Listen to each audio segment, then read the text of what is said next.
Hello, this is the Stories Beside channel. I release videos every day for you. Subscribe and click the bell. Vanessa and Emily were thick as thieves. Their friendship began with a very funny story.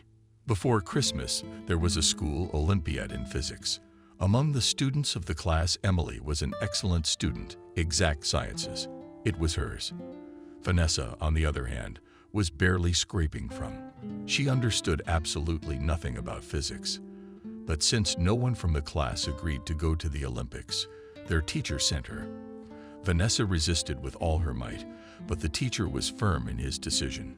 She was annoying him very much, but in order not to make it look like an outright revenge, the teacher promised to give her a B in the year. When the allotted time was up, the kids handed in their papers and hustled down the hall. "Would you mind watching my stuff?" One of the students came up to Emily. "I have to go somewhere." Vanessa threw her jacket and backpack on the windowsill where Emily was standing. She came back in 5 minutes. "You two, please wait for me," a little embarrassed asked Emily when she came back. Vanessa was already dressed and standing by the window. The girls talked a little about the past Olympics. They went outside and went in different directions. But what was the surprise of each of them? When at home, they found out that both of them had someone else's bag. It turned out that both Vanessa and Emily had the same backpacks, and they hadn't even noticed it. "You know, I opened the backpack, and there's a physics textbook. A physics textbook, and it's fun physics." Vanessa laughed as she returned Emily's backpack a few days later. But I guess karma got the better of Emily. You can't hate physics that much. So there goes my boomerang back to me. And I open my backpack and there's makeup, 2 combs, a bunch of shelves, some sort of notebook with them. Also couldn't contain my laughter. "Emily, here's thinking about how you should prepare for the physics Olympiad." Not like I did the first time they met. Emily didn't make much of an impression on Vanessa. Vanessa loved the companionship, the movement of the drive. Emily seemed too boring. But now the girls found a common language. They were having fun together. "Emily, let's go to the park this weekend. There before New Year's Eve there are all kinds of festive programs going on." Unexpectedly, Vanessa suggested it. "Let's do it." Emily supported her. Thus began their long friendship. The girls were very different, but something inside united them. Emily and Vanessa spent time together on weekends. As it turned out, they had similar plans. They were both going to the same school. "Vanessa, are you sure that all these new directions in the field of advertising and marketing are yours?" Emily once asked her friend. "You know, I've been thinking about what I want to do for a long time, but I haven't found the answer yet. So I've decided to let it be for now. And then how will it go?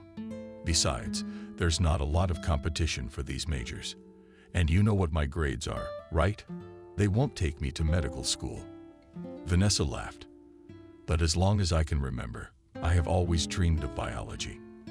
Now I just have to choose whether I want to major in biology, chemistry, biology, physics, or microbiology.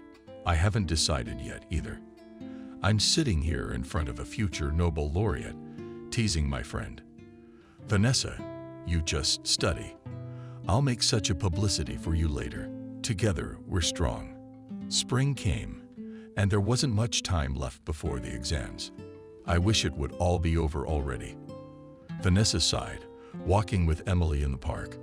"But I'm even a little sorry that it's all gone so quickly. I'm going to miss school." "A little sad," replied Emily. "What are you talking about, Emily? We'll be free. Of course, we'll have to study at the institute too. But that's not the same thing. Besides, Emily, we'll start our adult life. You know what I was trying to tell my friend Vanessa, don't you?" "Honestly, not a little bit," Emily replied, embarrassed. "But Emily, it's obvious. We will meet new people at the institute. There will be a lot of new guys. Some of them will become friends, and maybe even love will happen." Vanessa sighed dreamily. "Yes, nonsense. All this in the institute will have to work hard." "What kind of love is there? Emily, what kind of guys do you like?" "I like tall, skinny brunettes with green eyes." Vanessa persisted. But does it matter? The main thing is that he was kind, honest, intelligent, attentive. Emily continued to stand her ground. Emily, you can't get far on that now. I can't date a guy if I don't like his looks, even if he is the smartest and most honest man in the world. I just can't. The hot season of exams is over. Graduation was over.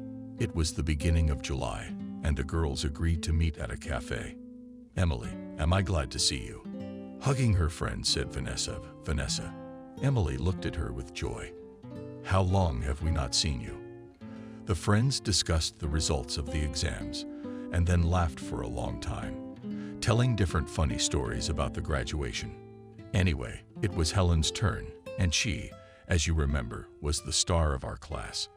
Not only was she from a very rich family, but her arrogance was off the charts. Her prom dress was short, but it had a meter-long train attached to the back. 3 meters. She came up on stage to collect her diploma. The class ear sang flattering dithyrambs to her and her parents. Everyone claps happily, turns around. Helen walks back.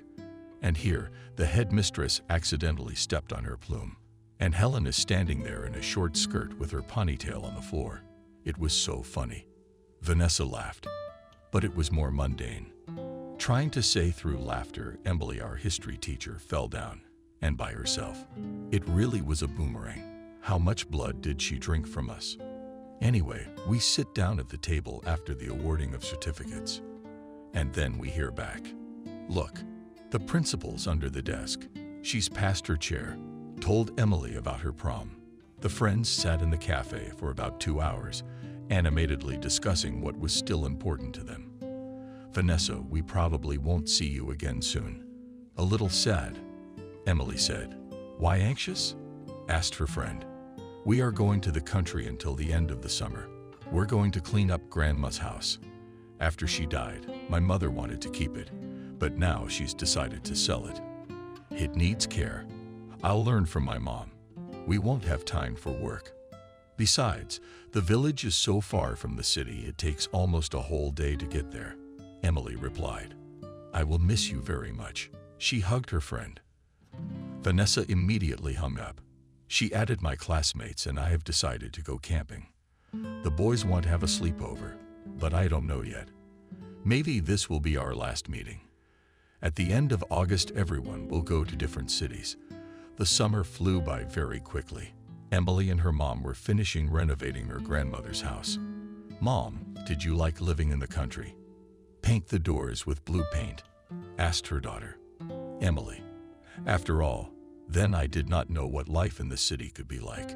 There was a lot of work, but also more freedom, especially in the summer, as I remember how much happiness we had. 5:00 a.m. Mike, the neighbor boy, is already knocking. Cindy, did you oversleep again? And I can barely get my head off the pillow. I said, Mike, I'm on my way. I'll just get my fishing pole. Oh, I used to love fishing. Emily's mom's eyes lit up with fun. How did you manage to catch anything? She asked with interest. I used to catch such big roach. Grandma didn't have time to fry them. And when there was a good catch, we salted the fish for the winter. I'm even a little sorry that I didn't visit my grandmother so often. Upset, said Emily. It wasn't easy for me, my daughter. I had to work hard to raise you. My grandmother was also alone and could not help much. I wanted to move to the village at first, but my grandmother said, Cindy, what can I do for you here? My pension is small. There's no work in the village and nothing to do. You should stay in town. What can I do? I'll help you. That's settled then, said Cindy. Mom, didn't your father ever look for me? Emily asked, embarrassed. No, she replied shortly. September 1 was pleasantly sunny and warm. The boys were standing in a bunch in the courtyard. One of the teachers came out and began to direct different groups of freshmen to their classrooms. Emily entered the spacious hall with excitement. She was out of breath. The auditorium resembled an amphitheater, with benches and tables extending upward from the center. The new students were excited and at first didn't know where to sit. After 10 minutes, Everyone was in their seats, and an elderly man with glasses walked into the classroom. "Guys, good afternoon." He greeted the freshmen in a friendly manner. "My name is Alex. I am a teacher of microbiology. I'm also your tutor." Alex turned out to be a very interesting person, and Emily thought how lucky they were. Her intuition did not fail her, and it would be confirmed many times in the future. The introductory lecture was over, and Emily went out into the corridor. Emily suddenly heard a familiar voice. "Vanessa, hi." She waved her hand. "How was it?" Out of breath, Vanessa asked her friend. "I'm absolutely delighted." Emily counted happily. "We have such an amazing supervisor, and the guys are all good." I almost fell asleep when our sponsor was telling us what we're all here for. Vanessa laughed. "But seriously, is it different here? It's not like high school. By the way, there are so many cute guys in our class. You are in your repertoire. Have you memorized what you are going to learn here?" Emily laughed. "Emily, let's go to a coffee shop after this pomp and circumstance. I'm overloaded. We need to relieve the stress." Making a face, Vanessa said, "I feel like I need an ambulance too. I think 2 servings of our favorite chocolate chip will bring me to my senses." Laughing, Emily supported her friend's suggestion. Student life turned out to be very busy, but Emily and Vanessa tried to find time for meetings. It was the height of exams. It was the first session in Emily and Vanessa's life. Emily had passed all exams and credits with honors. The last subject was left. Vanessa didn't try hard, but she managed to get all credits and satisfactory grades in the main subjects. "Vanessa, let's go after the last exam," Emily suggested to her friends. "We have a tradition to organize a party after the first session. We have a good company. You'll like it." "What am I going to do with you there?" "I'll study biology." Vanessa joked and added, "Of course I'll come." We didn't make friends on the course. We're all on our own. Maybe it will work out. But the guys were not companionable. The celebration of the end of the first session was planned in a small cafe by 6 o'clock in the evening. The guys started to gather. "Vanessa, hurry up." I waved. "Emily is late for a friend." "Emily, I'm sorry, but I had to put some makeup on my face. You guys may be scientists, but I couldn't slap my face in the dirt, could I?" Vanessa was joking. "You look good without a ton of makeup. You look pretty good." Her friend complimented her on the way out. And they walked into the auditorium. "Guys, meet my friend Vanessa," said Emily, out of breath. Her classmates cheerfully greeted Emily's friend. To her surprise, the company consisted of almost only guys. "Wow," Emily whispered in Vanessa's ear. "You are the prettiest flower in the nickname. Did you gather all the guys from the course into your team?" "Vanessa, our class is 2/3 boys. There are not enough girls. That's why we have 2 girls and the rest are guys," Emily replied to the joke. The evening went great. To Vanessa's surprise, the guys turned out to be a lot of fun. For the first time since the beginning of her studies, she felt what friendship with fellow students was like and how great it was to spend time with them. The holiday came to an end. The guys were saying goodbye, a little sorry to have to leave. "Emily, can I see you off?" a short young man with glasses asked. Travis, "Yeah, sure, we don't mind. There will be a chance to talk some more on the way." Travis was one of the best in the course. The professors quickly discerned that the guy was thinking outside the box with his quick wit. His lively mind foreshadowed him to be a genius in the world of microbiology. But this was not the only thing that set him apart from the others. Very surprisingly, in him combined passion for science with an inexhaustible sense of humor. When in company with him, the guys tried not to burst their bellies from laughter. "Vanessa, I hope we haven't bored you with tales of the lives of the unfortunate." "Infusoria shoes with a serious face," said Travis. "You know, Travis, after I learned about the fate of the amoeba, you can no longer surprise me with anything." Trying to support the young man's joke, she said. "Vanessa, wow." Emily laughed. "I see that you have prepared for our meeting. Have you been reading biology all night? All three of them laughed uncontrollably all the way. As they approached Vanessa's house, Travis said, "It was really nice to meet you. I hope this isn't the last time we meet." Seriously, he looked into her eyes. Time flew by very quickly. The first year is behind us.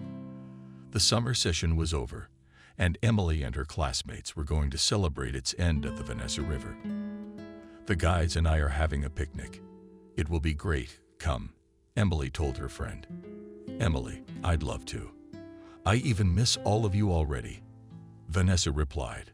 It was about 900 am. The boys carpooled to the store.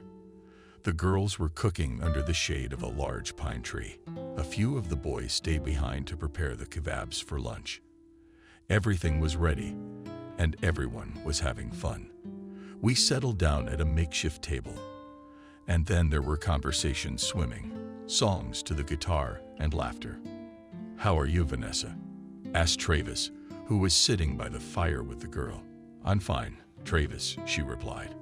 "I always feel good with you. Emily has been lucky with the course. You guys are good and fun."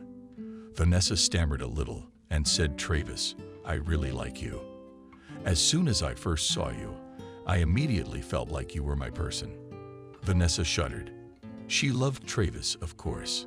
It was simply impossible not to love him, but as a friend no more. "I'm not asking you to give me an answer right away, but please think about it."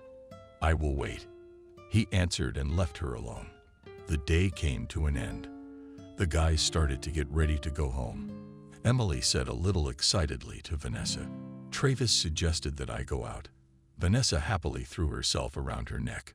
"Travis' friend is a wonderful person. I'm very happy for you. Besides, he has great prospects." "Emily," lowering her eyes, said Vanessa, "I can't." "Why not?" "You don't understand," asked her friend. "Travis is great. He's probably one of the best, but he's not my type." Emily stood there, not sure what to say, but Vanessa, "It's your business, you decide." "Finally, sadly," she replied. Emily's company met often during the summer, but Vanessa tried to avoid them. One day she was coming home. Travis was waiting for her in the driveway. "Vanessa, you stopped coming over. Maybe I've offended you in some way," he asked her. "Travis, I love you all very much, but I'm trying to find the right words," she said. "I can't reciprocate." "I'm sorry, Vanessa, but that's no reason to stop spending time together. We can just stay friends. I'm not asking for anything from you." "Travis, thank you for understanding." She exhaled a sigh of relief. There wasn't much time left before the school year started. We decided to go to the mountains. "Come join us. I promise I'll never talk about my feelings again. We'll just be friends." Travis fulfilled his promise. The guys spent 3 unforgettable days at the base in the mountains. Vanessa was happy that Travis didn't make her stand out among the others. The second school year started with a surprise for both Emily and Vanessa. One day Alex called all the guys to him and said to Emily, "Travis, guys, I have very good news for you. There's an opportunity to get a grant. If we can make an interesting project, you will have great prospects not only here, but maybe even abroad." Research in the field of natural farming is being actively conducted now. We already know that some strains of bacteria are able to synthesize other elements from some elements, to process poisonous waste into harmless substances. I have been conducting research in this area for many years and have come to the conclusion that we could create a so-called symbiosis. For example, we could establish joint colonies of several strains of bacteria that would simultaneously disarm the soil of heavy metals and contribute some of the missing elements, such as iron. This is a very promising direction, but it is still in its infancy. If you are not intimidated by working in the lab after lectures, I will be happy to help you with just my ideas, and Emily with my amazing efficiency. We can do the kind of project that will excite the scientific world. The grant is not only good money, but also an opportunity to publish in the best scientific journals of the world. The students could not utter a word. Their eyes lit up, and there was only one word in them. Yes, it was something they couldn't even dream of. To get a project like this in your sophomore year is a big deal. Vanessa, coming to the institute, found out that there was a new addition to their group. Tall, thin, handsome. She couldn't take her eyes off the newcomer. The guy was really good-looking, but so were his ambitions. Nick had failed his first year of law school, and his parents had decided to get back at him. Even though they were wealthy, they finally decided to teach their stubborn son a lesson. "So, how's it going here?" Approaching the new classmate, Vanessa asked. "Same as everywhere else. Nothing special." Without much interest, he replied. "Maybe you'll like it more." Nick tried to cheer her up. "She might, having examined Vanessa from head to toe," he replied. From that day on, Vanessa realized she was missing out.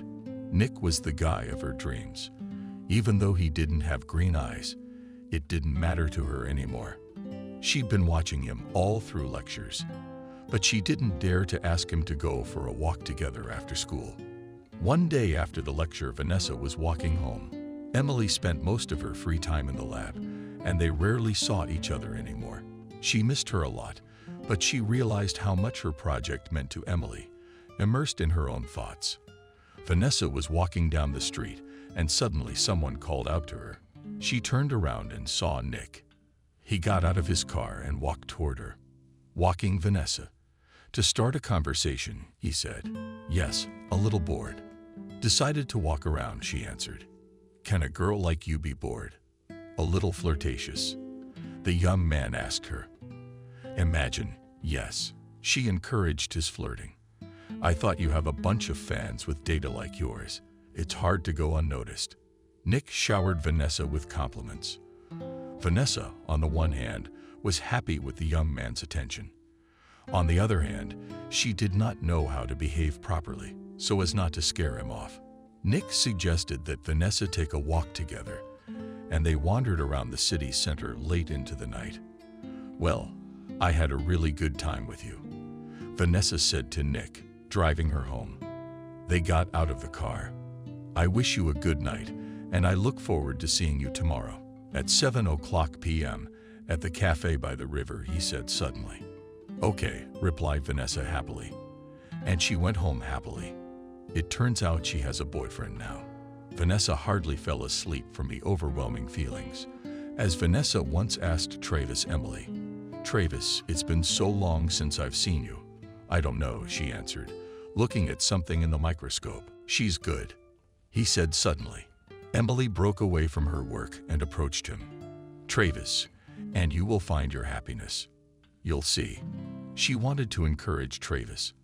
"I love her," he answered plaintively. "I can't forget her, and I don't want to. I don't need anyone but her. You know, Travis, life is so unpredictable. Maybe Vanessa will come to you one day. No one knows what's gonna happen next." Looking into her friend's eyes, she said. The time was approaching winter. One day Vanessa approached Emily after lectures. "Emily, darling." She hugged her friend. "Please, let's meet. I have so much to tell you." "Hi, Vanessa. I'm sorry I couldn't talk to you sooner." "I feel guilty," replied her friend. The girls agreed to meet the next day. "Emily, if you knew how happy I am." Vanessa couldn't take it anymore. "Who is he?" Looking at Vanessa's glowing eyes, she guessed. "His name is Nick. He came to us this year. He's tall, slender, handsome. You can't take your eyes off him," Vanessa said excitedly. "But how's his personality?" Emily asked. "Well, he is a little willful, but he says he loves me, as if flying somewhere in the sky," answered her friend. "Vanessa, I am very glad that you have found your happiness," taking her hand, said Emily. The girls sat in their favorite cafe for a long time, trying to discuss everything that had happened to them since their last meeting. New Year's Eve bustle reigned around them. There wasn't much time left until New Year's Eve. Vanessa was running around the mall, trying to find the right gifts for the dearest people. She had already picked out a gift for Emily, but she hadn't found anything suitable for Nick yet. Honestly, he had everything, and it was hard to think of anything that would surprise him. Exiting the gift store on the second floor, Vanessa walked to the escalator. She was going down when suddenly she thought she saw a familiar face. At first she thought she was just imagining it and headed for the door, but then she turned and walked back. A strange feeling compelled her back. She walked over to where she had just stood and looked around. Suddenly she noticed a familiar figure in the far corner. She headed over there. As she got closer, she noticed a jewelry store. Vanessa did not enter it, but watched from the side. A young man was hugging a pretty girl. "Nick, that's a similar ring you gave me last time. I want you those diamond earrings." Capricious. Blondie. "All right, sweetheart, pick out everything for you." Kissed his girlfriend on the lips, said the young man. Vanessa ran out of the mall like an arrow. Her heart was racing. She wanted to run away, but her legs stopped obeying her. Taking a few deep breaths, she began to come to her senses. Was this really possible? She burst into tears. How could she play like this? Vanessa slowly wandered home. She couldn't believe this was happening to her. She couldn't understand why she genuinely loved Nick and dreamed of a serious relationship with him. But if he didn't love her, why did she have to start all this? Her thoughts were confused and tears were continuously running down her cheeks. She sat down tiredly on a bench and saw that she was on the sidewalk. Putting her bag next to her, she suddenly noticed a box sticking out of the bag. It was the gift for Nikita that she had so carefully chosen for him. Vanessa pulled it out and put it in the trash can. She had never been in so much pain before, and she didn't know how she was going to live with it. "Vanessa," Emily's familiar voice sounded. "I've been looking for you for days. You haven't been at the institute all this time." Emily hugged her friend and looked into her eyes. "Vanessa, honey, what's wrong with you?" She was horrified. Vanessa's eyes were faded. In them read deep pain. Emily could not stand her friend and burst into tears. He was seeing someone else. He was seeing her and me at the same time. Emily hugged her friend. She wanted to help Vanessa, but she didn't know how. "Vanessa, please, just don't shut yourself off." Emily begged her. "Come celebrate Christmas with us. We're meeting the guys at Travis on the 24th. I'm begging you to come." "Emily, I don't want to see anyone." Vanessa wouldn't stop crying. "Vanessa, with us, you get distracted. And when you come to your senses, you'll decide what to do next." Emily urged her friend. Emily and Vanessa ran through the snowy streets. "Vanessa, hurry up. The guys are already waiting for us." Taking her friend by the hand, she pushed her along. "Emily, this is probably a bad idea." Vanessa resisted. "I'll just sit there with a sour face. I'll ruin your New Year's Eve." "Well, we won't let you lose it," Emily quickly replied. And both girls laughed together. "It's a good thing your sense of humor was gone from you for a long time. I'm so glad it's back," panting, and the girlfriends walked to the door. Emily pressed the bell. There was a sound, a click, and the door opened. "Girls, come in," Travis said cheerfully. He helped Vanessa and Emily undress and invited them to the table. The guys cheerfully greeted the girls, and the party began. Vanessa was afraid that she would become a burden to her friends. The pain of the experience did not give rest. At first, she sat on the sidelines, but then it all started: songs, dances, anecdotes, and Vanessa forgot what had happened for a while. "How are you, Vanessa?" She heard a familiar voice. "I'm fine." "Travis, really?" she replied. "You know, I'm so glad I came. Tell me, what have you been doing all this time?" "Nothing much," Vanessa said. "You know, I even wish I had the same eagerness to learn that you do, more and more often. I think I'm wasting my time. I get tired of my monsters sometimes too. It seems like you spend all day watching them, but real life is just out there behind the microscope." "A little sad," sighed Travis. "Do you at least have monsters?" she replied. "You two have more fun together." Vanessa realized that Travis wanted to tell her much more, but once he made a promise he never broke. "Let's go play with the boys." Taking Vanessa's hand, Travis suggested. At first, Vanessa didn't want to, but then she decided to join so she wouldn't be alone. The guys had fun until the morning. Those unable or unwilling to go home would be offered comfortable seats on the couch. Those who are not satisfied with a joint sleep of 5 will receive cots and blankets and can give themselves in the arms in the kitchen or in the next room, suggested the host to the slightly tired guests. Vanessa and Emily said goodbye to the guys and slowly shaved their way home. There was no one outside. There was silence. A white blanket covered the trees and houses. "It's so nice outside," Emily said, breathing in the cold, frosty air. "Vanessa, look how beautifully the first snowdrift spit up." She looked up at the sky. Vanessa joined her for the first time. In all these weeks, she felt good. The pain had subsided. Thoughts had drifted away. All that remained was that winter sky. Life went on as usual. Emily and Travis were finishing up their project. "Guys, I have good news," Alex said. "Walking into the lab one evening, I applied for the grant competition. I sent in the interim results. The committee was to select 5 applicants from different institutions of higher learning around the country. So, we're in the top 5. Yay!" Emily couldn't help herself. She ran up to her supervisor and hugged him. Travis joined her. "Alex, thank you." "Thank the teacher." "Do you understand what it means?" Enthusiastically, he continued. "It's just unbelievable. I'm very grateful for your work." At the beginning of July, the presentation begins, guys. By the end of June, we should have the project completely finished. Emily and Travis have worked hard all year. They are very tired.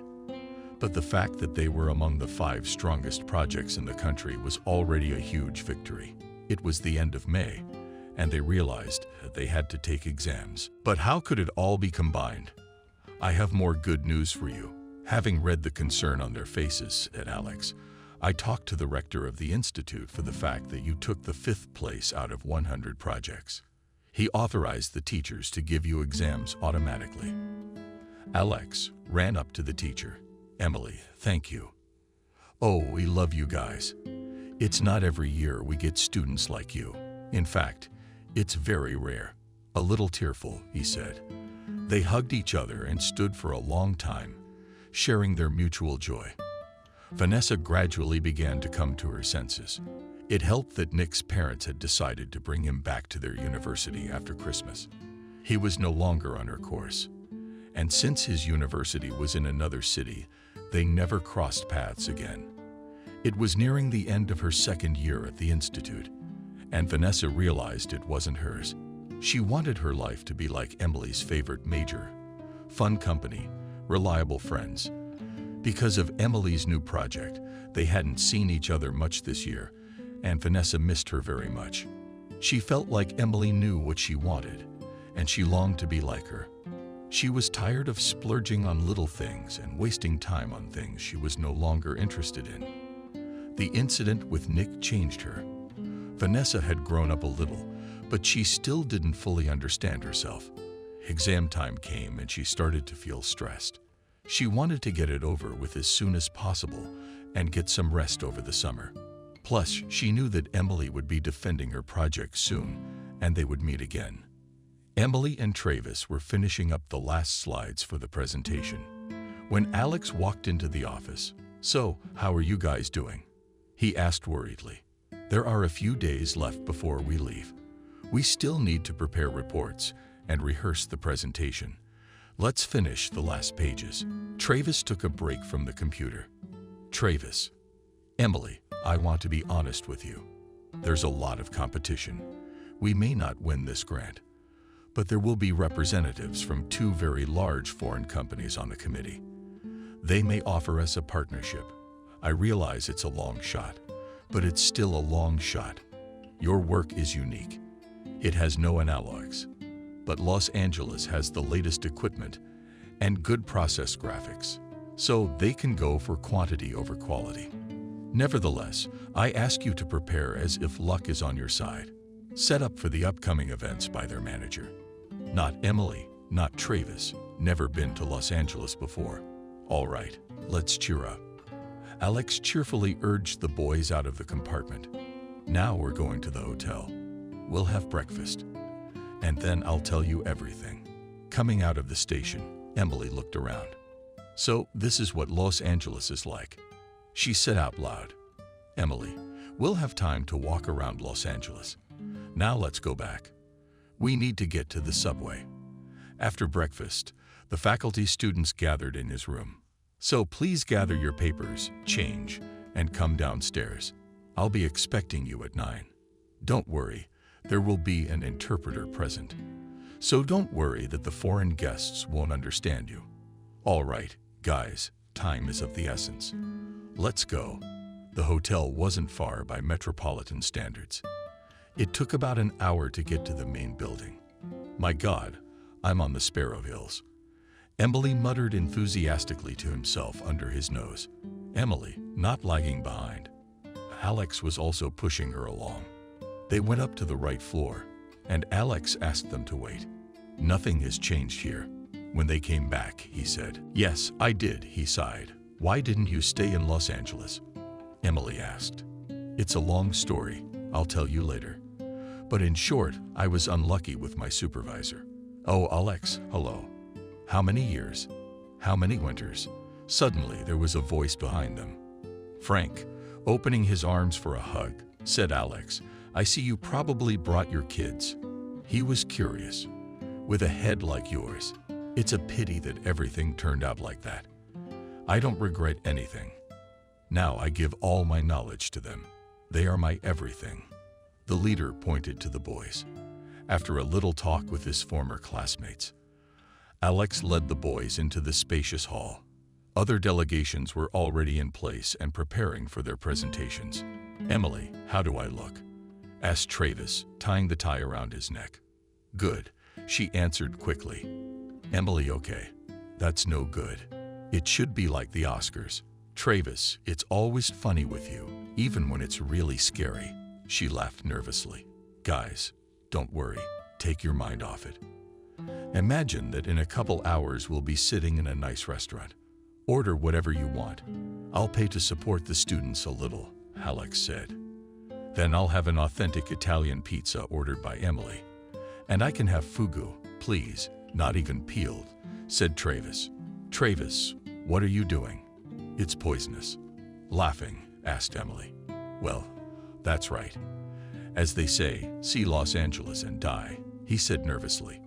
I've got butterflies flying around in my stomach, and they're talking about food. Travis, his glasses went down on his nose, and he looked so childish that Emily and Alex laughed. The guys had to wait about 3 hours. They were the last ones to perform. This was both bad and good for them at the same time. On the one hand, they got to see other groups work and could reinforce their strengths. On the other hand, the level of other works was at the top, and they started to feel that what they had done was not important. Finally, a man came up to Alex and said something to him. Emily, Travis, get ready. You're coming out soon, he said to the guys. Emily started first. She spoke calmly and confidently.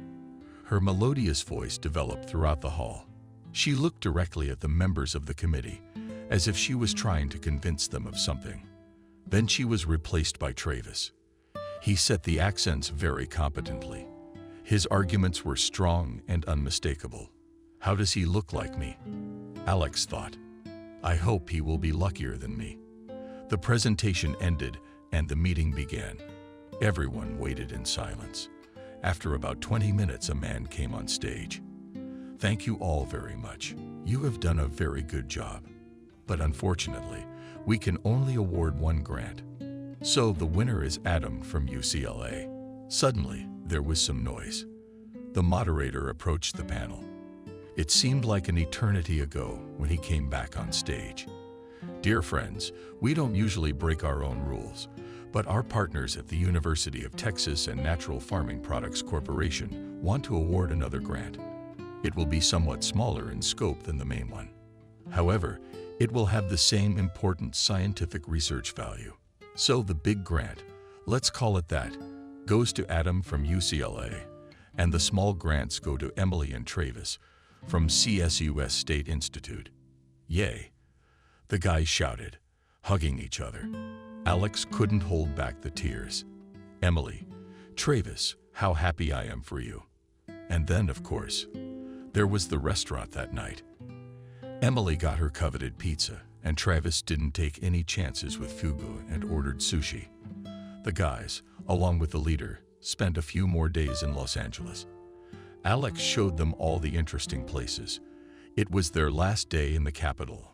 And they, home. Alex, why didn't you stay in Los Angeles? How childish is that? Emily asked. Science was everything to me. I got into UCLA without a problem and was one of the best in my class. I was on a first-name basis with microbiology, and she and I never fought. I was madly in love with her, and she reciprocated. By the end of my 4th year, I knew and could do more than some of my professors. One of them was also my supervisor. At the time, he was writing his doctoral thesis. Once he called me to him and said, Alex, there is a series of experiments that can be done and get good results with them. You could publish a paper in a scientific journal. It will open you up to big science. If you're interested, I'll help you.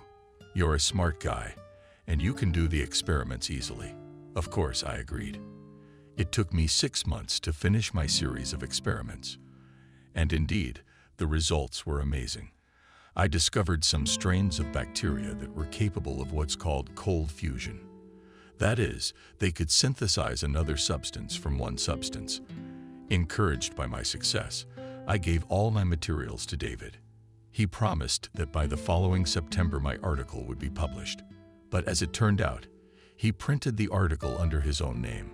He also included my experiments in his doctoral dissertation. He just didn't have the brains to come up with what I did. He didn't really know how to do the experiments. He just had an idea. I did the rest.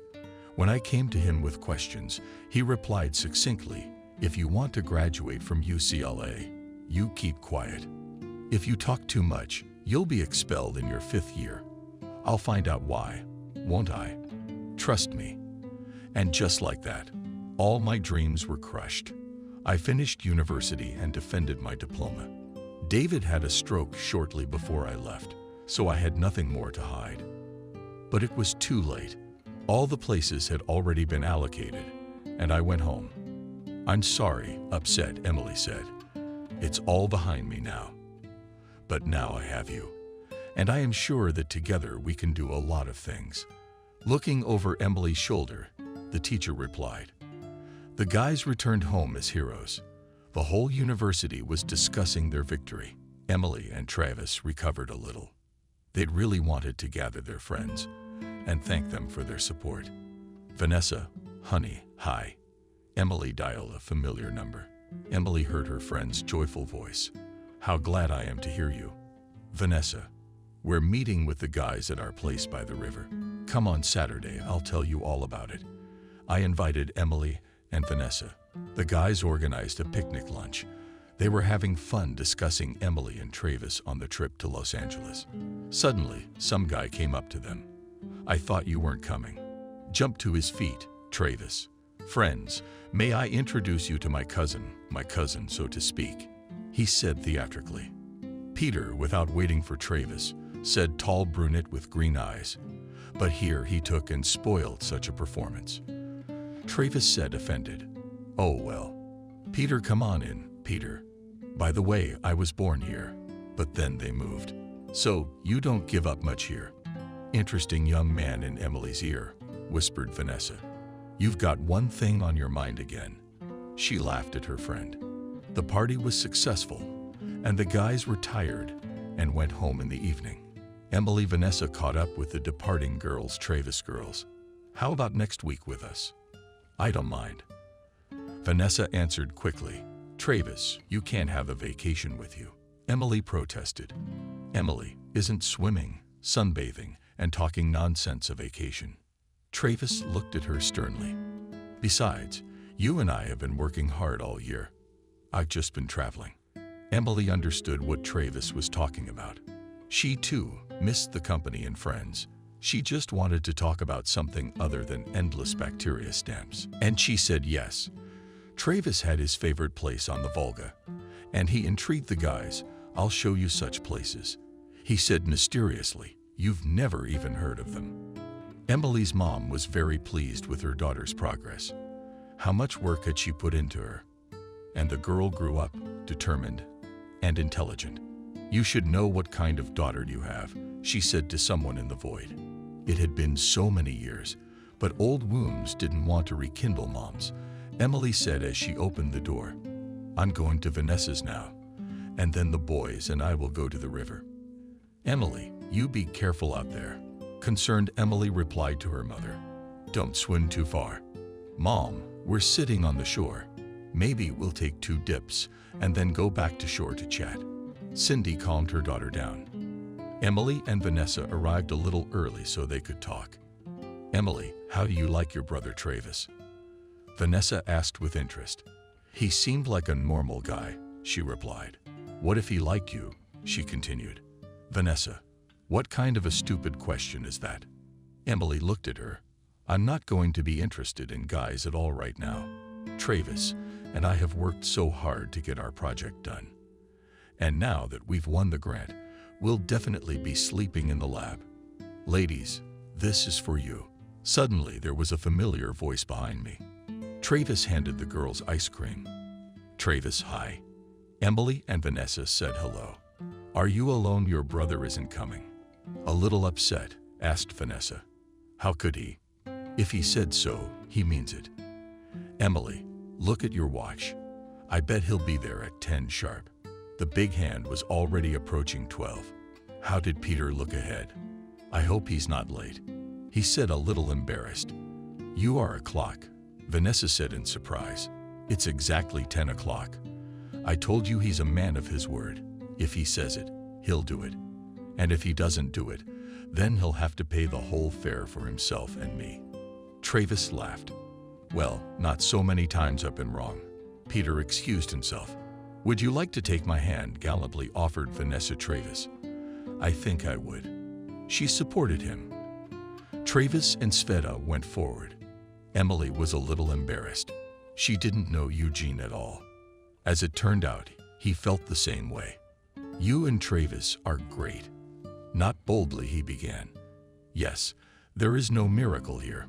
Both Travis and I just love what we do. That's why we did it with this grant. Alex is also a big part of that. We just got lucky with him."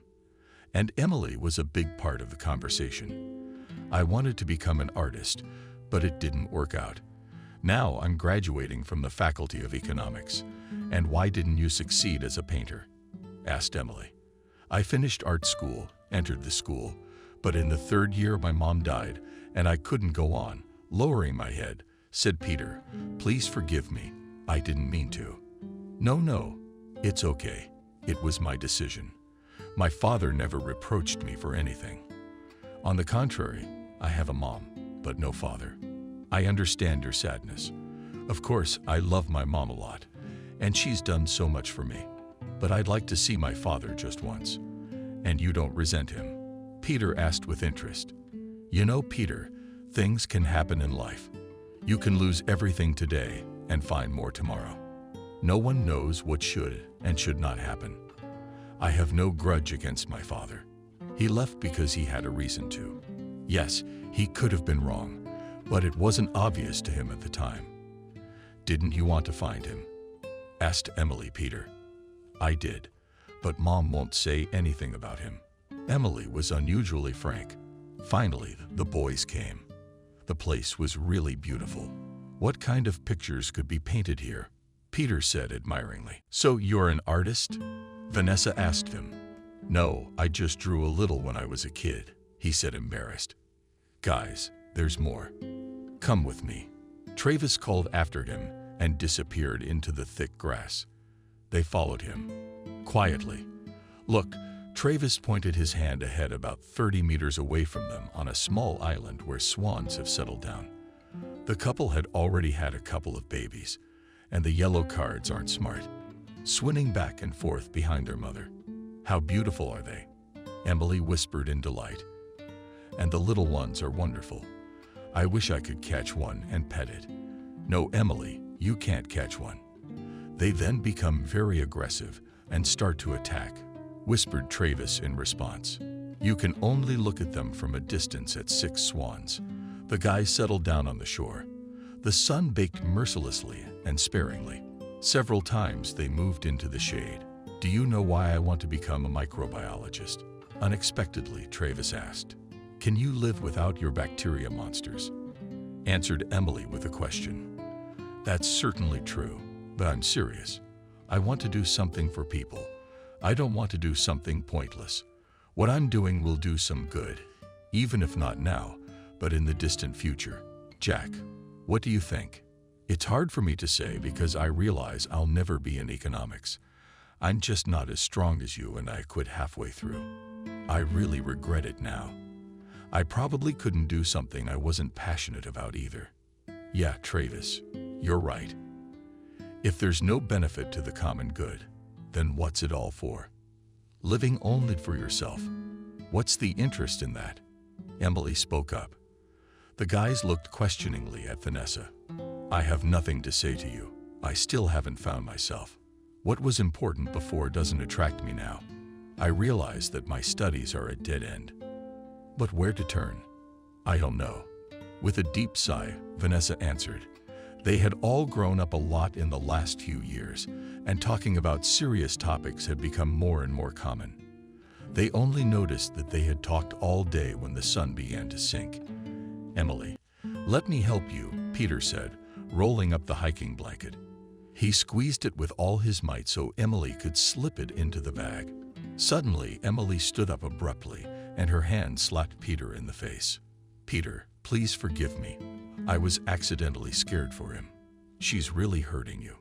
Can you believe I have a big bruise under my eye? Cheerfully, Peter laughed.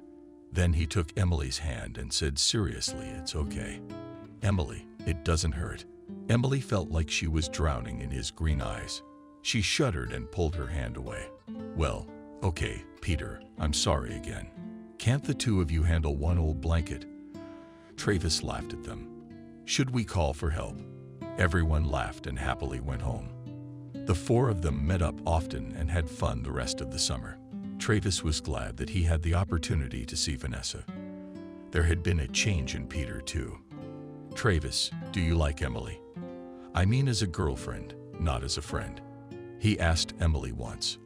Amazing, unique. She's the girl of my dreams, answered Travis seriously, and then added cheerfully, you wanted me to say that. Even though Emily is really great, we're too much the same. What would be the point of our relationship? Same job, same life, same breakfast in the morning. You know, bro. I think my girlfriend should be different from me. Then I can learn something new from her. Travis looked at Peter. He was listening to him carefully. Emily and I are really different, and I never know what to talk to her about, but she is close to me internally. Peter, if Emily is knocking on your heart, open it to her. Looking him straight in the eye, Travis answered.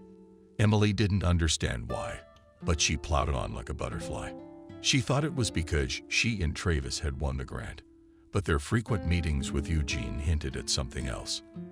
Mom, how did you and Dad meet? One day out of the blue, she asked.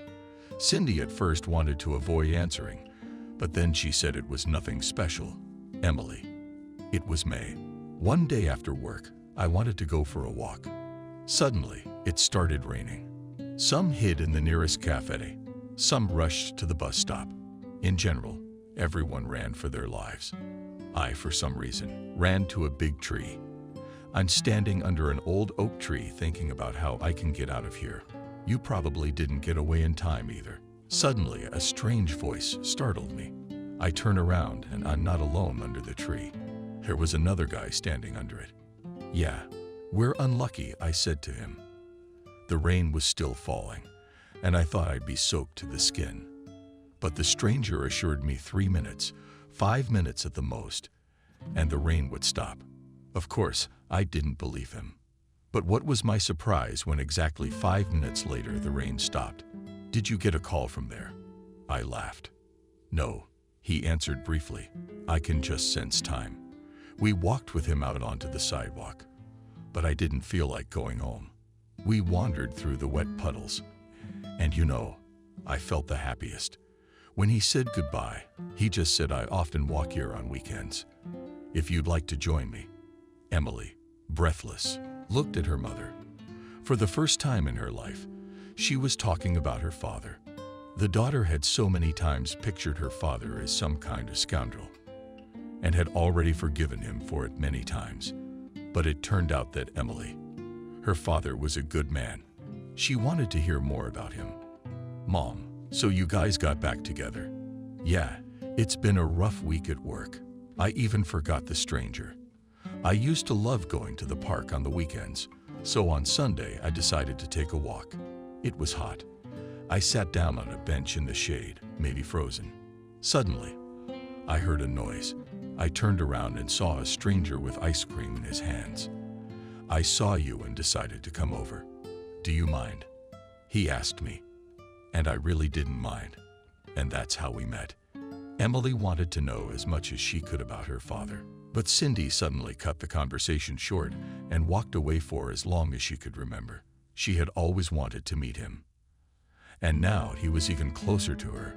She began to love him even more. How she wished she could find him. Emily realized that she had asked her mother about her father for a reason. She really wanted to tell her about Peter, but she did not dare. She realized that he had become more than a friend to her. They were different, completely different, but something drew her to him. When they managed to be alone together, her heart began to pound frantically. Her voice trembled. There was a reason for all this. Vanessa was in love, but soon realized that Peter didn't share her feelings. She kept catching his gaze dwelling on Emily. She realized that Emily was a friend and that she deserved to be happy more than anyone else. But something inside her began to protest. Everything for her and the company and the friends and the good supervisor and the grant. And now a boyfriend, the guy of her dreams. Why not me? Why couldn't he pay attention to me? One by one, the questions popped into her head, echoing with inner pain. Vanessa realized that Emily didn't mean her any harm, and she would never knowingly hurt her friend. But gradually her envy of Emily began to grow. There were only days left before the start of the new school year. The boys met for the last time before school. Peter had to spend 6 months in another city, and then he was going to write his diploma at home. The friends spent the whole evening in a cafe. What's up? Well, summer's over. Honestly, I even missed my monsters a little bit. Travis said with a fake sigh. I just want to get into their hot embrace. And get ready. Because now you'll have to cuddle with them every day. At least a year and a half. Emily laughed. And I'm gonna miss them. We had such a great summer. This is my best summer ever. Peter said, a little embarrassed. The guys left the cafe. Peter shyly approached Emily. I'll walk you out. Emily didn't dare, said Peter. I'm very glad I met you. It's really been great with you. Peter, I am also very pleased that you are now in our company. She replied shyly. Emily, I will probably be able to come only for the winter vacation. Can I call you sometimes? Well, of course, Peter answered cheerfully and a little sadly added, only I'll probably be busy all the time. But you call. You know, I'm very grateful to you, Peter said, and looked her straight in the eye. I started painting again. How happy am I to hear that? Peter, you're the one with the talent. Glad? She exclaimed, but hardly a talent. But can I give you something? He asked, and handed her her portrait. Emily could not take her eyes off it. How accurately it failed to convey her character. How subtle were the details. Peter, I just have no words. A little blushed, she replied. It's like you see right through me. Emily, I was trying to say something, Peter. I think I can feel you. You're very beautiful. Emily was confused, turned away, and they walked on in silence. Well, here we are, Peter. I wish you good studies, and come back soon, she said, and quickly ran into the entrance. The year had started very intensively, and the work was very busy. Travis and Emily are fully immersed in their research, working in the lab even on weekends. Vanessa also decided to take up her studies to finish the institute. Peter had to attend the last winter session, and he could only occasionally find time to make phone calls. By the end of December, everyone was very tired and looking forward to the new year. This year, Emily decided not to celebrate the holiday together, but to meet on vacation. It was a frosty winter day after exams. It was snowing. Emily and Travis were walking home. "Is it really all over?" tiredly said Emily, plowed into a snowdrift. Travis sat down next to her. He too was very tired during the last few weeks. It was very difficult to combine work and study, but he clearly saw his goal. He realized that the effort and time spent would bring him success in the future. "Emily, let's get together at my house, just like old times. Peter should be here any day now." Emily's heart warmed. Peter called her sometimes, but she was almost always busy, and they had never been able to talk properly. Only now she felt how much she missed him. "Come on," she replied. "I'll call Vanessa and warn the rest of the guys." The end of the winter session was scheduled for the end of January. Vanessa really wanted to go, but the thought of seeing both Peter and Emily drove her crazy. Plus, she realized that it had been so long since they'd seen each other that they just wouldn't be able to hide their feelings. And she didn't know how she was going to get over it. The further the events developed, the more Vanessa felt dislike for her friend. "Vanessa, is something wrong?" Emily asked her on the way to her house. "No," she answered idly. "I'm just a little tired. It's been so long since we've seen each other. It's my fault. I'm sorry. So much work. Sometimes I even think I'll forget my name." I wanted to make a little Emily joke. "I realize everyone has their own life," her friend said in a distant voice. "Vanessa, how are you doing on the personal front? Maybe you have already met your hero." Emily tried to keep the conversation going. "Yes, I have. But unfortunately, he's not interested in me. He's in love with someone else." "It's hard," she sighed. "Maybe it's just not your man?" Emily asked, not understanding what her friend was saying. "Maybe," she replied briefly to end the conversation. A large group gathered. The guys had grown up, but they were still having fun together. Vanessa pulled away and sat by the window. Wouldn't he come? She thought. But if Emily came, then he must. "But I didn't expect anything else from you." She heard Travis laughing. "You're definitely a clock." Your heart would make her eyelids pound frantically. And she's not the only one. "Peter, come in," said the host to the guest. "Guys, hello everybody," he said. "It's also good to see you all." "Peter, hi." Emily came up to him. Their eyes shone, and they could not hide their joy. "How did you ask Peter, Emily?" "I couldn't hide my happiness very well." She, Vanessa, was sitting alone. She was in pain and wanted to leave. "Vanessa, something had happened." She heard Travis' voice. "No, Travis, everything's fine. I'm just not in the mood." "Vanessa, forget it all and have fun," he encouraged her. Vanessa could say with absolute certainty that this was the worst party of her life. "Vanessa, don't you want to talk?" Travis asked her as he walked her home. "I don't have anything to say to you," Travis sadly answered her. "You're worthless. My life has not turned out with my studies, not with my profession, and I have no luck with guys." She faltered. Vanessa wanted to say something. He did, but he didn't. "It will pass. One day there will be a holiday on your street." From that day on, Emily and Peter began a serious relationship. They started dating, and despite Emily's busy schedule, they managed to find time to be alone together. "Emily, as soon as I graduate, I'll start working right away. I'll give private art lessons in the evenings, so we'll have enough money for the first time. Making plans for the future." He, "Peter, I have a job too. After the wedding, we will have enough not only to rent an apartment, but also for everything necessary in life," supported her favorite person. "Emily, we are already making serious plans, and I have not even introduced you to my dad," suddenly said Peter. And my mom is my boyfriend, has not seen you yet, she replied. Okay, let's start with my dad first, and then you introduce me to your mom. They agreed. Peter, how do I look? Making a serious face, the father asked his son. Dad, you look great, he laughed.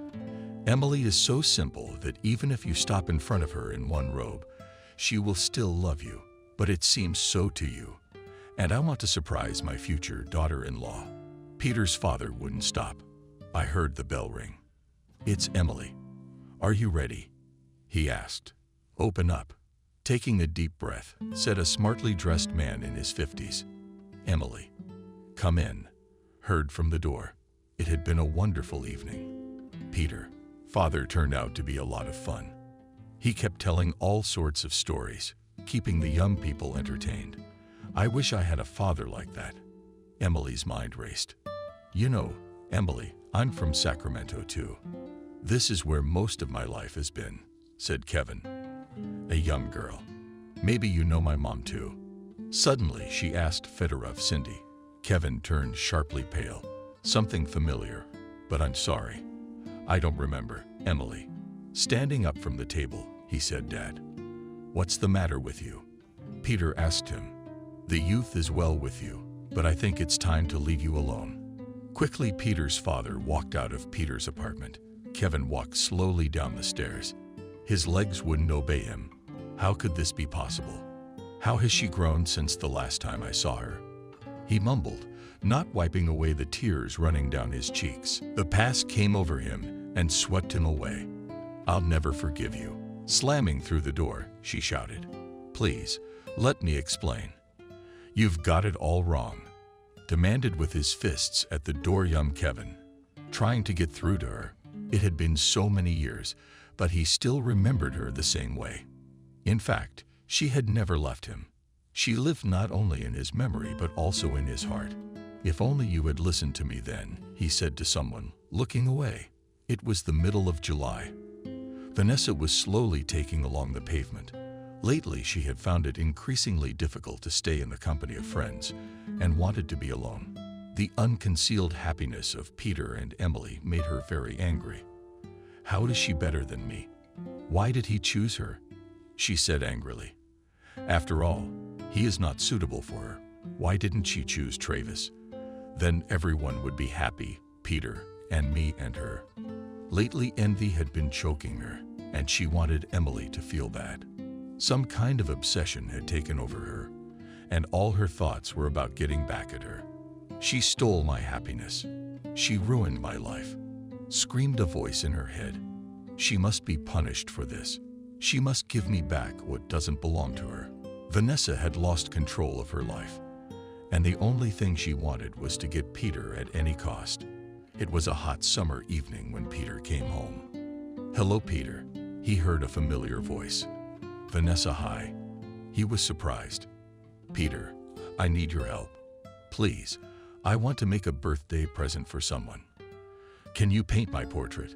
A little worried, she asked. Vanessa, I don't even know. Peter said uncertainly. Peter, please, it's very important to me. Just don't tell anyone about it yet.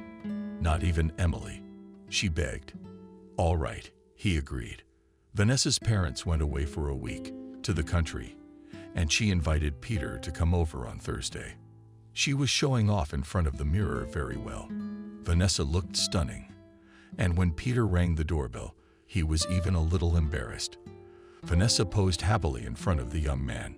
About half an hour passed, and she suggested that they take a break and have tea. Peter was hungry. After work, he agreed. They talked a little about nothing, and Peter continued with his work. Suddenly, he felt a little dizzy. Vanessa waited for the right moment.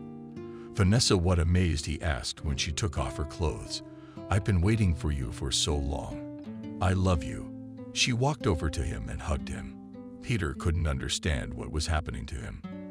Vanessa, Emily, love. Peter opened his eyes. Are you awake yet? Vanessa looked at him. Where's Emily? Did she leave? What happened? He couldn't understand. Emily is out of your life. Sweetheart. She kissed him. What are you doing? Peter jumped out of bed, but immediately saw that he was naked. "Where are my clothes? What did you do? Did what was supposed to happen to me happen? Why all this, Vanessa?" "Emily was your best friend," the young man said in shock. "That was exactly what was arrogant," said the girl. "Always the best was only for her, and her friends, and her career. And you? She must have something to share. Vanessa, you ruined my relationship with Emily. I love her. You realize that?" Trying to calm down a little bit, Peter said, "Consider that relationship gone. But you and I have our whole lives ahead of us." Vitya's eyes shone madly. Late that night, Peter came to Emily's house. She found out what had happened. "Go away," she said harshly. "Emily, I didn't mean to. Vanessa slipped me something," he tried to explain.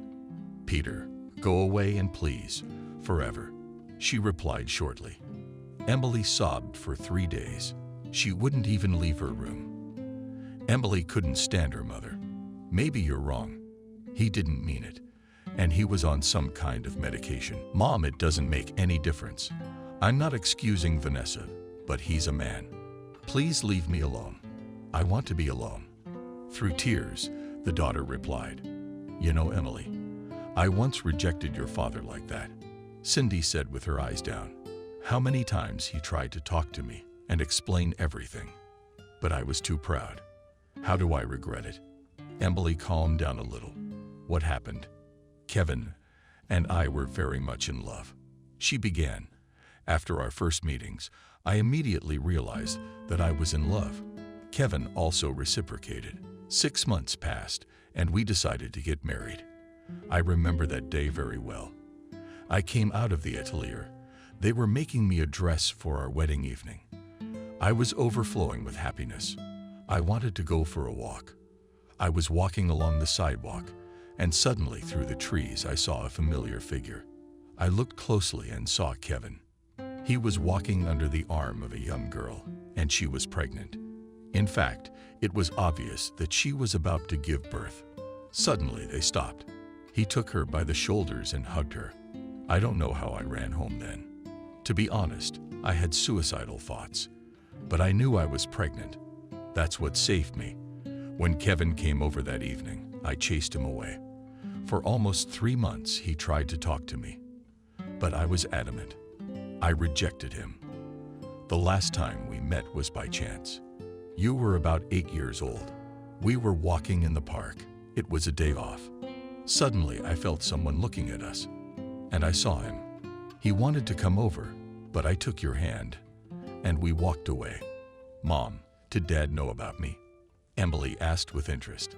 "Yes, a few days before I told him I was pregnant. We were so happy. But as it turned out, you weren't his only child." Cindy finished. "Mom, but why didn't Dad come looking for me?" With pain in his voice, asked Emily. "When we broke up, I told him I would never forgive him, and he would never be the father of my child," she said regretfully. "Emily, I'm so sorry." Cindy hugged Emily, and they sobbed together, trying to ease their pain. Emily came to her senses a little. It was September 1, and it was time to go to the institute. "Emily, there you are." Alex came to her, out of breath. "Alex, dear." She hugged the leader. "Today with Travis come to me after 3. He asked. "Emily, Travis, I have good news," started Alex. "You have been offered a 1-month internship in Holland. They have some connections with our Texas University there." "Yay," shouted Travis. "How are we supposed to communicate with them?" "I can't say anything but Emily.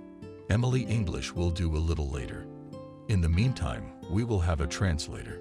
Emily was very happy that she could leave the city for a while. Betrayal of a friend and loved one was not easy to bear. "Emily, maybe it's for the best," her mother used to say.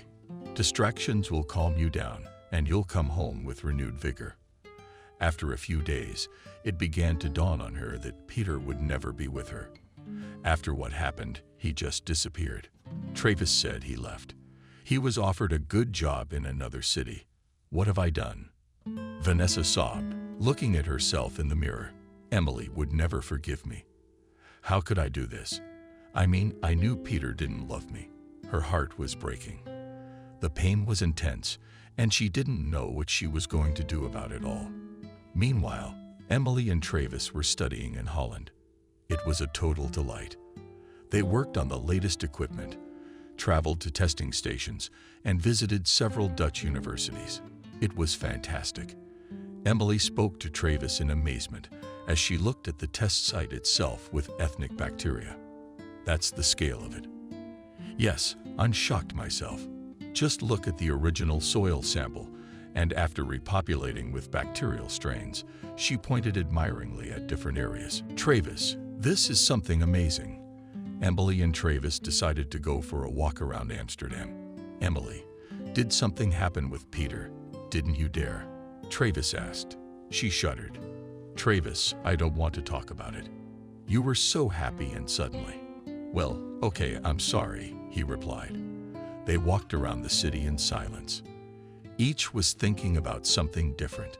Cindy didn't know how to help her daughter, but her motherly instincts told her to do something. So house number 8, apartment 52. Emily said out loud. But her mother, having found the right door, she pressed the bell. A few minutes later, the door opened. Kevin asked her in astonishment. They stood in silence, unable to utter a word. I must have gotten the wrong door. Finally, she said, Are you going to Peter? He asked. I'm his father. Cindy's eyes darkened. God, how could this be? Kevin picked Cindy up, helping her in. So Peter and Emily are brother and sister. She burst into tears. Cindy, calm down. Peter is not my own son, Kevin said, frightened for Cindy. You got it all wrong the other day. If you had only listened to me. As you remember, I grew up in an orphanage. I had no relatives. At least I didn't know anything about them. There was this girl. Her name was Nancy. She was a few years younger than me. We were really good friends when we were kids. We had a hard time, so the hardships brought us closer together. I always treated Nancy like a sister, but she loved me. When we came out of the orphanage, we each started our own lives. We met often, but I had no feelings for her. She hoped for a long time that we would be together, but then accepted that I didn't love her. Then a guy came into her life. He was from out of town, and she went to live with him. But it just so happened that he left her. She came home. It was just before you saw us. That's why I couldn't explain it to you. Nancy was expecting a baby, and she was about to give birth. I was the only one she had. I wanted to help her. After you sent me away, I didn't know how I was going to live my life. You were everything to me. Nancy had a boy, and to get on with her life, I asked her to be his father. A year later, we were married. I knew I had an obligation to my family now, but I loved you enough not to see you. We moved to the outskirts of town. Unfortunately, it soon became clear that Nancy was terminally ill. In order to prolong her life, we had to move. So when Peter turned 10 years old, we moved out of Sacramento. It gave Nancy a few more years of life. There was nothing we could do. She died. Kevin, I'm sorry. Cindy sobbed. I loved you so much. I love you so much. Cindy, darling, I loved and love you too. He hugged her. Mom shouted happily to Emily as she exited the airport. Aunt Cindy, hi. Hugged Travis' mom on the wall. My goodness, how have you grown? She couldn't hold back her tears. Mom, we were only a month away. Emily laughed. Let's hurry up, the cab is waiting for us. Taking the bags from Emily, said Cindy. The next day, at the Institute, Emily and Travis were surrounded by friends. How was it there? What kind of people? What kind of life? What did you eat there? Questions came from all directions. Guys, let's meet today in our cafe and talk there. Offered Travis a treat at my expense. In the evening in the cafe was fun. Emily and Travis without. You answered the guys' questions. Travis was in his repertoire. And everyone was laughing so hard they almost busted their bellies. Emily, do you know why Vanessa didn't show up? Walking her home, he asked. I didn't invite her, she replied. Emily, what happened between you two? Travis said in surprise. Travis, can we not do this now? Let's do it later, she asked him. Vanessa looked at the test with horror. How could this be? She couldn't believe her eyes. But the two strites said that it had happened. God, what am I going to do now? She burst into tears. With trembling hands, she picked up the phone. Travis. Hi. She barely spoke. And Vanessa is very glad to hear from you. How are you? She heard the joyful voice of Travis. I'm good, Travis, and you and Emily are back already? She asked. Yes, last week. Do you want to see me? We'll talk, he suggested. I will. But a little later. She hung up. Vanessa could barely find the number she wanted. Hello, she heard it. Emily, please, let's meet. Vanessa sobbed. I don't know what to do. Please, I'll come to you now. I'm begging you. If I don't see you, I'll die or go crazy. Vanessa heard a long silence, but she was sobbing so loudly that she couldn't say anything more. Vanessa, calm down. I'm not home right now. Come over. I'll be there in half an hour. She heard me. Travis, can you do it without me tonight? Emily asked excitedly. What's wrong? He asked. I don't know yet. I'll tell you later. Emily took her bag and ran out of the institute, not to waste time waiting for the bus. She decided to go for a run. Emily ran all the way home, taking small breaks. Vanessa ran her into the apartment. Emily, are you what? Cindy asked, frightened. Mom, where's Vanessa? Out of breath, asked Emily. She didn't come, replied Emily worriedly to her mother. Emily ran out of the apartment. There were scattered pills lying by her door. Vanessa, no. She shouted and ran downstairs. Emily ran out of the entryway, looking around. Suddenly, she saw Vanessa on the playground. Her shoulders were shaking. Vanessa, taking her hands, said to Emily, Vanessa, look at me. These are your pills. Vanessa nodded her head. Emily's heart raced. Vanessa, did you take them? Trying to hold back tears, she asked. Emily, I'm sorry. I can't do this anymore. I don't feel like living anymore. It's madness. Vanessa sobbed in pain. Vanessa, have you been taking those pills? Emily shouted at the top of her voice. No, she answered. Emily put her arm around her friend's shoulders. It's okay. Vanessa, let's go. After recovering a little, Vanessa told Emily and her mom. What happened? I will talk to Peter, Emily said firmly. I know very well what it is like to live without a father. Emily, Peter doesn't love me, Vanessa replied quietly. He has to know. He has to decide for himself. Emily stood her ground. Can you tell me where is located here? Asked a young girl to a man passing by. It's over there. Walk a little ahead and then turn left. Thank you. Emily went up to the second floor. Excuse me, how can I find Peter? She asked the receptionist. There's his door, she replied. Emily knocked. Come in. She heard a voice that sounded painfully familiar. Emily. Peter rejoiced. Peter, it's business.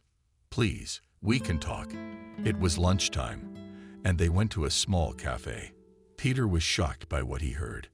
Emily, but I don't love Vanessa. Even if I got her pregnant, he tried to change her mind. I'm willing to be responsible for the child, but I'm not going to marry her. Peter, I know how hard it is to live without a father, without making that baby suffer. Emily disagreed. Emily, the reason you can't forgive me is because you can't forgive me. Did it happen on purpose? If I had any love for Vanessa, I would have stayed with her. It's a meaningless sacrifice, and I won't make it. I'd rather be alone than live with someone I don't love. Emily understood everything, but she didn't know how to make it better for everyone. Travis suspected something was wrong. Emily never told him anything about Aunt Cindy. After all, I'm not a stranger, Travis said, dialing Emily and Mum's number. I feel that something happened between Emily and Peter and Vanessa, but I can't realize that Travis. It's a very sad story, sighed Cindy and told him everything. God, what had she done? Travis lamented into the phone. Peter loved and loved Emily. She wanted to kill herself. To cry, Emily said. Mama Travis walked lost. All these years he had waited for her, and she had never noticed him. He had no envy for Eugene, but he felt it was time to make the most important decision of his life. Emily arrived home late. The events of the last few days had swamped her. Emily. Cindy came out for a meeting, and we have a guest. Emily entered the hall and saw her father. Hello, Kevin. She greeted him cheerfully. Emily, we can talk. A little worried, he said. Kevin told her everything. So, you're my father. Her eyes shone. Peter knows he's not your father. Yes, he is. You know, when I saw you, I thought about how I wish I had a father like you. Emily wept. Emily, despite what happened, Peter loves you. What happened is what happened. We're gonna help Vanessa with the baby. But without rejecting Peter, Kevin asked in a fatherly way, I love him so much. Daddy. Emily threw herself on her father's neck. Vanessa, what took you so long to answer the door? A little resentful, asked Travis. I've got my hands full. He was bringing bag after bag into the apartment. There was no end to it. Travis, did you buy up the whole store? The girl grinned sadly. I seem to have forgotten the oranges. Oh crap, Vanessa. As far as I know, pregnant women have such crazy food preferences that I decided I'd better take everything at once. There's ice cream and herring. I didn't mix them because I don't know what proportions you pregnant women usually taste better in. Travis. Vanessa smiled at me. Please, individually. Travis arranged everything in its place, and Vanessa looked at him. Why does he love me so much? Why does he need me? And with someone else's child. She thought, and tears rolled from her eyes. Vanessa, what are you doing? Travis, I love you. Suddenly, she said. You sure do. He said quietly. You're silly. Of course you are. Travis ran up to her, began to hug Vanessa. Don't worry. He spoke quickly. We'll have everything at first. We'll rent an apartment, and when I finish my studies, we'll solve the issues with our own place. I promise you that neither you nor our son will need anything. How stupid I was not to see you with my glasses off. She kissed Travis. Well, where are they? Emily asked nervously. Emily, don't worry. They'll come right away. Peter soothed her. Oh, Kevin. Wait. Cindy ran carefully on her heels. She suddenly stopped and laughed loudly. Cindy, what are you doing? Asked Kevin. All my life I've been waiting for this day. And you overslept. Kevin hugged her and kissed her. It'll be something to remember in your old age. Don't worry. We won't be late. We'll be on time. I can trust you on that. Your sense of timing has always been amazing. Taking Kevin's hand, Cindy said. There they are, shouted Travis. I told you Daddy was never late. Peter said cheerfully. We're here, shouted Cindy. Mom, Dad, let's hurry up. We're 5 minutes away from check-in. Such different couples today. The registry clerk said in surprise. And the ceremony began a few hours later. Guests are seated at the table in the cafe. 3 brides and grooms sat in the center. Friends, Travis said, we thank you for being together all this time. Thank you for believing and supporting us. We would like to share this happiest day for us with you. The guests applauded loudly. Travis sat down on a chair and in a quiet voice said, You know, dear relatives, I think that in our family 1 microbiologist will be enough. Our son will do physics. Oh no, karma's still got me. Vanessa smacked herself on the forehead and laughed out loud.